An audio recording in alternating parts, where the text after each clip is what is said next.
jogadores se falavam em campo. Os jogadores não deram, exceções, óbvio, existem, mais que 3 toques na bola cada um. Os jogadores sabiam onde o companheiro ia estar. Acho que tem muito a ver com o que o Zinho colocou, de resgatar o que já existia antes. Porque essa proximidade que foi dada ontem, todos... Com ele dentro de campo, né? Sim, sim. Essa proximidade deles, essa movimentação, até o Arrascaeta chutou ele fora da área. Que não estava chutando. Sempre fez, né? Mas que não recentemente não existia mais. Bateu bonito na bola, logo um dos primeiros lances do jogo. Muito bateu bonito. Aquela bola, linda aquela bola que ele bateu. Eu achei o De La Cruz abaixo ainda. Eu achei... Aquela bola que ele bate na trave, a falta é a especialidade. A gente já viu oferecer mais, né? Eu já vi, essa é uma das minhas restrições. A outra restrição, o Zinho já falou, que é o comportamento do time no segundo tempo. Eu esperava mais. Né? Esperava mais. Mas o Corinthians aí também... time cansou, porque foi muito intenso no primeiro tempo, e o outro melhorou muito, que foi o Corinthians com as mudanças. Né? As modificações também foram importantes, que o Corinthians fez no reforço do meio-campo e da zaga, para tirar os espaços que eram dados para o Flamengo no primeiro tempo. Porque o Flamengo trafegou entre o meio-campo e o ataque com absoluta tranquilidade na primeira etapa. Muito. Depois, no segundo tempo, muda completamente a história. Mas acho que a participação do Felipe é muito interessante, ele chamar os jogadores ali perto dele para falar, ao pé do ouvido em alguns momentos, vai por aqui ou vai por ali, e ele fazia toda hora o gesto pro Bruno Henrique, vai por fora, Bruno, para ocupar o espaço do lado. Então, assim, a estreia dele foi... Até na Espanha o pessoal comemorou a estreia do Felipe Luís. Muitos vídeos, né, Dani? Nossa, muita vídeos, gente comentando. Muitos vídeos, os jogadores falaram que viram muitos vídeos, porque tem uma informação aqui mesmo da ESPN que o Gabigol nem treinou no time titular, que só foi um treino e não tinha o Gabigol. Sim. Então, assim, foi mais uma surpresa ele chegar lá e ir de Gabigol. Então, foi muita conversa, 2, 3 dias, né? Ele falou, dormiu, ele disse que alguma coisa tem a ver com o Tite, inclusive se perde, pressiona, mas, assim, ele não quis ficar mal com o Tite, mas não foi um chamado perde-pressiona, que o Pascoal adora falar. Não, mas esse é você. Igual havia na época do Tite. Não, o time estava ali pressionando, claro que isso cansa. Ganhou o meio-campo com muita facilidade, como disse o Pascoal. Então, assim, ele estava muito à vontade, todo mundo estava com vontade de jogar. E a palavra ficou, de todas elas, intensidade e tal. Não, é vontade, todo mundo mais próximo, como você falou. E do lado, um outro adversário que deixou isso acontecer também, ó. Isso que a gente está vendo aí é interessante, né? Porque, Zinho, a gente olha o número de recuperações altas e é um número mais alto do que vinha acontecendo no Flamengo. O placar, se a gente olhar ali, é o mesmo do Atlético Paranaense, Zinho, mas, repito, a sensação do torcedor é muito diferente e acho que tem muito a ver com esse resgate do futebol, da vontade, da intensidade e da memória do torcedor quando viu o Flamengo jogar de maneira parecida. E assim, era o que o torcedor queria, né? Uma mudança. A diretoria agiu e colocou um cara que estava há pouco tempo com a maioria desses jogadores, muito querido, é um ótimo profissional, a carreira dele diz, do Felipe Luís, mas é um cara muito gente boa, ele é querido. Cara, não tem uma pessoa que fale alguma coisa do Felipe Luís. Então isso contribui também. Os próprios atletas, né? Você vê os caras indo lá abraçar ele, comemorar com ele, sabendo da importância de uma estreia num momento tão complicado, numa decisão. Então, assim, o Felipe Luís, inteligentemente, e ele tem essa postura, ele deu entrevistas antes, que ele já fazia isso na base, esse modelo de jogo, de pressionar no ataque, de tentar recuperar a bola lá no ataque. E eu acho que o que faltou, eu não quero ficar mais falando muito do Tite, não, que já passou, mas só vou lembrar disso agora. O problema do Tite no Flamengo é que o Tite quis que os jogadores se adaptassem ao estilo de jogo que ele gosta. O Felipe Luís, que jogou com esses caras, que conhece a característica dos caras e sabe a forma que esses caras podem render melhor, ele adaptou um sistema de jogo para os jogadores se sentirem à vontade dentro de campo. Essa foi a grande sacada e a inteligência de um cara, por isso que eu falei, não tinha um treinador melhor no mercado para se colocar. Eu não sei nem se ele vai ser o campeão, se o Flamengo vai continuar jogando muito. Acredito que vai evoluir, que vai brigar pelo título, inclusive do Campeonato Brasileiro. Depende muito do jogo final de semana contra o Bahia. A rodada, todos os times da frente, da ponta, vão jogar fora de casa. Todos. né? Se você botar até o São Paulo ali. Só o Bahia que vem que joga contra o Flamengo. Enfim, acho que o Felipe Luiz, com a inteligência que ele tem, com um cara que sabe dialogar com os jogadores, porque ele é atleta há pouquíssimo tempo, ele chegou e falou, pô, vem cá, o Bruno Henrique, forte do Bruno Henrique é o quê, gente? Não é o cara que joga pelo lado esquerdo e vem para dentro para ser um segundo atacante? Ah, o Arrascaeta não tem mais a velocidade para querer vir aqui atrás recompor, para cair pelo lado toda hora. É o cara que tem que ficar mais livre de movimentação, encostando no segundo atacante. Um segundo atacante que não é o homem de área. Então, ele tem que ter um meia, um camisa 10, que jogue perto desse cara que tem diálogo. Então, a grande sacada para mim do Felipe Luiz foi olhar para o time que ele tem, a idade que esses jogadores têm não é mais a idade de 2019, eu tenho que fazer esse time roubar a bola já lá na frente. O tempo que eu tenho para resolver o jogo é esse primeiro tempo, que está todo mundo fresquinho. Eu vou colocar essa intensidade toda no primeiro tempo. E ele foi muito feliz com isso. Aí a queda no segundo tempo acontece, naturalmente, porque o time está desgastado, eu tenho falado sempre isso, e um Corinthians que melhorou. Aí expôs uma fragilidade defensiva que o Flamengo tem e que ele tem inteligência para arrumar isso. Vai precisar arrumar isso. Vamos ouvir o Felipe, porque é isso que o Zinho dá de gancho aqui, né? Ele falando sobre a intensidade é muito curioso, porque ele jogou num time muito intenso muito tempo atrás. A gente está falando de quase 5 anos, mas a crença dele está por esse caminho. Confesso que a pressão pós-perda que já estava antes do Felipe Luiz chegar era muito forte, sempre foi. Esse time tem um pé de pressionar muito forte, herança do trabalho do Tite, e as linhas altas é um ajuste que sim, também já existia, mas que eu quero fazer e quero colocar os ajustes necessários para poder fazer do meu jeito, né? Problemas físicos eles podem existir e o que eu peço para os meus jogadores não é fácil. Não é fácil. E pressionar os 90 minutos não é fácil. E eu quero tentar. Porque eu sei que dá. Porque eu já fiz. Vai existir problemas físicos. Eu sei o risco que eu vou correr. Porque existe uma mudança de metodologia, existe uma mudança de treinamentos e uma mudança também de forma de modelo de jogo e que vai gerar uma adaptação também durante o jogo e que vai acabar acontecendo. Mas é um risco que eu quero correr. Então, eu sei o risco que eu estou correndo em pressionar e também na parte física, mas com o elenco que eu tenho na mão, o privilegiado que eu sou, vai demonstrar a força que tem esse elenco. Os jogadores que estão fora, quando acontecer problemas físicos, são tão bons como os que estão jogando. Aí a gente está vendo o número de cada um dos 4 jogadores remanescentes de 2019, né? Me chama muita atenção quando ele traz para si, e óbvio, é natural, porque ele saiu do campo há muito pouco tempo, falando, eu sei que dá porque eu já fiz. Só que ele também sabe dos riscos. A gente está falando de jogadores que estão aí desde 19, de novo, quase 5 anos, passaram a partir disso, mas ele não vai abrir mão de intensidade, Pascoal. E aí eu acho que a gente tem que fazer uma análise de sequência. Foi muito bom, foi muito positivo. O fator Felipe também fez diferença porque esses caras o abraçaram e era essa a expectativa. Mas e para seguir com essa intensidade, assim? Existem cuidados que ele precisa tomar?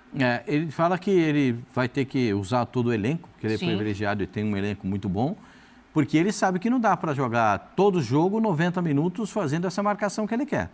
O Flamengo fez essa marcação no primeiro tempo, mas no segundo tempo já não conseguiu fazer por um aspecto físico, né? Então a gente tem que entender isso, mas ele diz, eu já fiz e eu sei como é que é.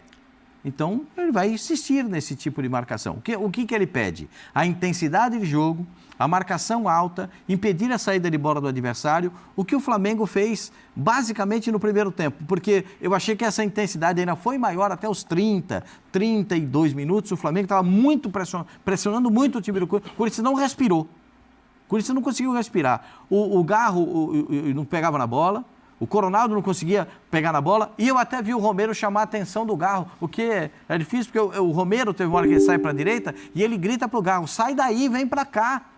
Porque estava todo mundo atrás, porque o Corinthians estava tão pressionado que os jogadores nem passavam da linha no meio campo. E o Romero tentou numa bola esticada e pedia ajuda dos companheiros para chegarem juntos dele, que ele estava completamente isolado nesse tipo de jogada. Por quê? Porque o Flamengo estava sufocando o time do Corinthians. Se o Flamengo sabe e o Flamengo não gosta desse tipo de atuação do adversário, O Flamengo não gosta de ser marcado dentro do seu campo. Marcado como eu gosto de falar, com a linha alta. Quando o adversário marca lá em cima a saída de bola, marca na linha, entre a linha da grande área e a intermediária, dá pressão na saída de bola, o Flamengo não gosta. Sim. Então o que ele tem que fazer? Aplicar a mesma coisa para o adversário. Impedir que o adversário tenha espaço, tenha campo e tenha capacidade de olhar e enxergar no companheiro livre. Abafa o time adversário. Isso o Flamengo fez no primeiro tempo. Você falou do condicionamento físico, o Zinho também falou da preparação física. Exatamente é o ponto que ele precisa chegar. Será que o Arrascaeta vai ter condições de fazer tudo isso de novo já no sábado? Eu não sei, porque eu não esperava nem que eles tivessem condição de correr do jeito que eles correram ontem, pelo que a gente vinha falando de preparação. O De La Cruz correu, você tem razão, De La Cruz, mas ele não foi eficiente do jeito que a gente espera dele. A gente vê as ações do Bruno Henrique, são todas as melhores ações do time do Flamengo. A gente já vê com o Gabriel, já não são as melhores ações do time do Flamengo. Entendeu? A gente vê do Gerson as melhores ações, tanto no desarme, nos quesitos intitulados para o... O Gerson de novo O Gerson é sempre... Para o Gerson é um capítulo à parte. Hoje, você sabe que às vezes eu falo as coisas e depois as pessoas, eu acho que podem usar. Hoje o Gerson é titular da seleção brasileira. O Gerson é titular da seleção brasileira. Não tem como você, não tem nenhum jogador brasileiro do meio-campo que joga na Europa que joga mais que o Gerson. Quero ser bem claro e objetivo. Eu já estou apurrinhado com alguns caras que jogam na seleção brasileira. Que eles jogam demais na Inglaterra, mas chegam na seleção brasileira, é só toquinho pro lado. Isso me apurrinha demais. Isso me incomoda demais. O Gerson não. O Gerson quer jogar. Que aparece que aí, ó, eu quero jogar, eu quero ir lá na frente, eu quero fazer gol, eu quero que meu time ataque. Isso é legal. Porque você gosta do Gerson. Não, eu sou fã do Gerson, não tem problema nenhum, pode falar. Sou fã do Pedro, sou fã do Gerson, sou fã do Cebolinha. Por que a gente não pode ter jogador que a gente gosta? Pascoal, ontem eu escrevi num grupo, tem vários grupos que a gente participa do WhatsApp, né? Que com essa bola o Gerson tem que ser titular da Copa. Foi no nosso. Da Copa? Já, daqui 2 anos. Desculpa, da Copa. Da eliminatória. Foi no nosso, Mauro. Foi? Então, botou em mais de um. Então, eu acho que foi o Respostinha que disse, não pode não, deixa ele descansar para os jogos de volta. O Respostinha não queria? Não quer que ele jogue, não quer que ele jogue na seleção, da torcida do Flamengo. É outro, Mas a torcida do Flamengo já vai mandar mensagem pro Pascoal ali, você pode ter certeza. Não quer que descanse, que o Arrascaeta não jogue e tal. Tá dizendo que precisa de intensidade, vai botar o cara para jogar na seleção, vai voltar cansado. Mas tem que deixar ele feliz, né? Ele tá voando, ele foi lá, jogou na altitude também. E quando voltou, e lá foi que mais correu, e voltou como é que 3 dias depois, jogo? estava jogando, voando, Bom, enfim, ele tem que ser titular, não tenha dúvida, que joga mais qualquer um dos 3 que estão lá no meio campo no momento. O momento é dele, mas isso é problema para o Dorival. É muito legal o Felipe falar, e o quadro mostrou, né? Ele falou assim, que já existia isso com o Tite. É que ontem foi outro jeito, né? Sim. E o quadro mostrou. Ontem ele conseguiu 10 ações lá na frente e contra o Atlético Paranaense, por exemplo, que foi o último jogo, foram 7. Contra o Grêmio foi o pior de todos ali, que até o Flamengo perdeu, foram 5. Mas tem outros 2 ali com 7. Então ontem ele aumentou isso, mas óbvio que já existia. E ele fala também que com razão, quem faz esse tipo de coisa corre um risco, lógico. Pega um time muito bom na correria de contra-ataque, você pode tomar um gol, né? Você está com costas abertas, né? Tá com muita gente lá na frente. Se você não roubar do jeito que precisa roubar a bola, como eu acho que ontem estava mais fácil, que o Corinthians, entre aspas, facilitou isso no primeiro tempo, por não estar se achando ali no meio-campo, por estar escalado de uma forma que não era ideal. Se fosse um outro time, tarará, com uma correria, com um bom contra-ataque e tal, poderia dar em alguma coisa. Não era o caso do primeiro tempo, que o Hector Hernández, que era o centroavante, não vou nem culpá-lo, que a bola nem chegou nele no primeiro tempo. No segundo, quem? O centroavante, que perde aquela chance, será que ele estava impedido? Não estava? No primeiro tempo, ele só apareceu no lance do pênalti ou não pênalti. Foi o único lance que falou o nome dele, os narradores falaram o nome dele, foi a disputa daquela bola no braço dele, porque ele não viu a cor da bola, o Corinthians foi muito pouco, né? O Corinthians deu 2 finalizações no primeiro tempo contra 10 do Flamengo. No segundo tempo, o Corinthians deu 8. Sim, mas deu 8. Já no intervalo, Mateuzinho, Gustavo Henrique, Martinez, esses 3 entraram. O Martinez, no começo, perde 2, 3 bolas ali perigosas. O Corinthians começou a trocar uma bola ali dentro da área. Parecia jogo do Fernando Diniz. E perigosos, com o Flamengo em cima ali, enfim. Aí depois, um pouquinho mais, aí entraram o Yuri e o Carrídio, aí já foi 3 zagueiros com esses 2. Aí o Corinthians já se postou. Óbvio que do outro lado, aí já tinha o Flamengo também mais desgastado fisicamente pela correria e tal. Mas o Arrascaeta a gente comentava, eles estavam com uns dias para trabalhar aí, né? Então, fisicamente estariam melhores. Ele jogou mais do que o De La Cruz. O De La Cruz sai antes, eu digo até mais tempo, né? Mais minutos, né? Então, acho que assim, para a volta, falta muito tempo. Os 2 times terão 2 jogos pelo Campeonato Brasileiro antes, né? Tem até um Fla-Flu, né? Antes tem Bahia, depois Fla-Flu. E o Corinthians tem 2 em casa. E aí, o que vai fazer até lá? Esses times vão melhorar? Vem a data FIFA. Para o Felipe deve ser legal, mesmo não tendo, né? O Felipe vai ter menos titulares para trabalhar, ele perde mais do que o Corinthians vai perder. Se eu não me engano. Perde os 3 uruguaios, o chileno, que é o Pulgar, perde o Plata, perde o Gerson e tem o Fabrício numa pré-lista, podendo ser o 7º jogador. Tem muita gente. Agora, engraçado, Ozinho, eu fiquei vendo o torcedor do Corinthians, ele ficou insatisfeito com quem é o favorito para ficar com a vaga, jogo marcado para o final de semana pós-data FIFA. 1 gol de diferença. Eu não desprezo vantagem. Temos 17 dias para responder isso, tá? Mas ela já vem hoje, já quer hoje, calma. Tem 17 dias para o placar, para isso Nossa Senhora! Eu não desprezo vantagem. Você sabe muito bem que eu não abro mão de vantagem. Eu acho que todas as vantagens, elas são expressivas e devem ser aproveitadas. Não despreza vantagem, mas despreza mando de campo. Assim, o Flamengo cumpriu o papel dele, ganhou o jogo em casa. Cumpriu, Pascoal? Cumpriu o papel. Do ponto de vista de desempenho, com certeza. Cumpriu. Mas resultado, cumpriu? O resultado, eu concordo com o Mauro. Eu acho que agora é 60-40 para o Flamengo. Né? Porque o Flamengo tem um resultado a seu favor. É 60-40 para o Flamengo. O Pascoal defende que é vantagem jogar primeiro em casa. Primeiro em casa. Assim, se o Flamengo metesse 3-0 ontem, ele ia estar grandão aqui hoje. Lógico. Se o Atlético Mineiro metesse 3-0, tá vendo como é bom jogar? Porque aí acaba, né? Aí o Corinthians ia pôr sub-15 para jogar na volta e ficar só pensando no brasileiro. Criou para fazer mais, hein? Então assim, é vantagem se você aproveita mesmo até o final. E ontem o Flamengo teve chance de trazer 2, 3 gols de diferença, pelo menos, mas não aproveitou como deveria. Mas vem com vantagem. O jogo começa 0-0, o Zinho sabe disso. Toda vez que dá o pontapé inicial é 0-0 e o 0-0 é do Flamengo, Zinho. O 0-0 é do Flamengo. De jeito. E aí, Tetra?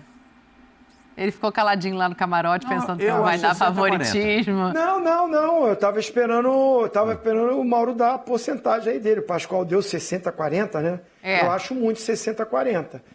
Pode dar quebradinho, não? Pode, eu já vou lá sua, inclusive. 48,5 a 51,5. Não. Vai fazer a conta errada. Não. Eu vou botar 55-45. 55 para o Flamengo, que tem a vantagem do 1-0? Que tem 1-0, né? Que tem 1-0. Você vai acompanhar nesse percentual aí?